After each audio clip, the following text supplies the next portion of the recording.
ಉಮಾಪತಿ ಸರ್ಗೆ. ಸರ್, ನಾನು ಒಪ್ಕೊಂಡಿದ್ದೆ ಉಮಾಪತಿ ಪ್ರೊಡಕ್ಷನ್ಸ್ ಅಂತ ಗೊತ್ತಾದ್ಮೇಲೆ ಅವ್ರು ಹೇಳಿದಾಗೆ ಹೌದು, ಅದು ಒಂದೇ ಕಾರಣಕ್ಕೆ ನಾನು ಒಪ್ಕೊಂಡಿದ್ದೆ. ಯಾಕಂದ್ರೆ ನನಗೆ ಕತೆ ಗೊತ್ತಿರಲಿಲ್ಲ. ಒಂದ್ಸತಿ ಕಾಲ್ ಬಂದಾಗ ನಾನು ಒಪ್ಕೊಂಡಾದ್ಮೇಲೆ ತುಂಬಾ ಮಾತುಗಳು ಬಂತು. ತುಂಬಾ ಅಂದ್ರೆ ಮೆಂಟಲಿ ತುಂಬಾ ಡಿಸ್ಟರ್ಬ್ ಆದೆ ನಾನು, ಡೆಫಿನೆಟ್ಲಿ. ಬಿಕಾಸ್ ಇಂಡಸ್ಟ್ರಿಗೆ ಅವಾಗ್ನೂ ಹೊಸೊಬ್ಳು ನಾನು. ಎಲ್ಲರೂ ಹೇಳೋದನ್ನ ಈಸಿಯಾಗಿ ನಂಬೋದಿತ್ತು, ನಾನು ನಂಬ್ತಾ ಇದ್ದೆ. ಸೊ ತುಂಬಾ ಜನ ಹೇಳಿದ್ದಾರೆ ಆಕ್ಟಿಂಗ್ ಅನ್ನೋದು ಕೂಲಿ ಕೆಲಸ ಮಾಡೋದು, ದುಡ್ಡು ಬಿಸಾಕ್ತೀವಿ, ತಗೊಂಡೋಗ್ಬೇಕು, ಅವಕಾಶ ಕೊಟ್ಟಿದ್ದೀವಿ ಅಂತಾನೂ ಮಾತು ನಾನು ಕೇಳಿದ್ದೀನಿ.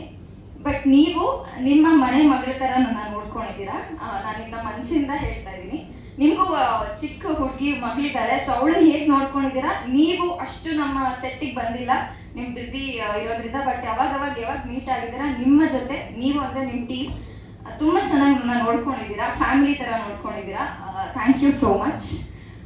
So Smita ma'am, thank you so much. ಇವತ್ತು ತುಂಬ ದಿನಗಳಾದ್ಮೇಲೆ